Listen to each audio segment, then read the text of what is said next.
பெண்கள் என்ன செய்கிறாங்க, அவங்களுக்கு இப்போ பணம் தேவை, டைரெக்டாக பணத்துக்கு போயிடும். இப்போ வடிவேல் சொல்லுவார்ல, பணம் வேணும்னா கொலை பண்ணுறது கொள்ளையடிக்கிறதுலாம் தப்பு, பேங்குக்கே போயிட வேண்டியதுன்னு பாருங்க. ஏமா விளையாட்டு இல்லை இது.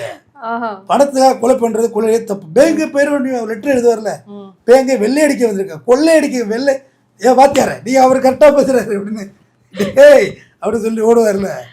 பணம் வேணும். இப்போ 80s 90s வாழ்க்கை இழந்தவர்கள், அப்போ வாழ முடியாதவர்கள், இப்போ பொருளாதாரம் வந்தவர்களுக்கு ஜாலியாக வாழணுங்கிற ஒரு ஃபீல் இருந்துச்சுன்னா அதுக்கான சிங்கிளாக இருந்தால் பரவாயில்ல சார். கல்யாணம் ஆம்பளை சார், அவருக்கு ஒய்ஃப்லாம் இருக்கும்ல. சிங்கிளாக இருந்தால் அவங்க கிட்டே வர மாட்டாங்க. கல்யாணம் பண்ணி கொடின்னு படுத்துனா என்ன பண்ணுறது?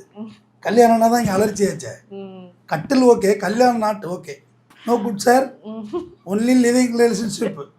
எதுவுமே தெரில, பூமரங்கிள் மண்டையில் ஒரு போடு போட்டு பூமரங்கிள், உங்களுக்கு ஒன்றுமே தெரியல, அப்பாவியாவே இருக்கியடா, இன்னும் காசு குட்டியா வீடு வாங்கி குட்டியா போயிட்டே இருக்கணும், தேவையில்லாதெல்லாம் பேசக்கூடாது. கல்யாணம் காது குத்து கருமாதி, no no I don't like it, I don't like it மாதிரில மாறுறதா, ஐ டோன்ட் லைக் இட். இவங்க லைஃப் ஸ்டைல் வேறு.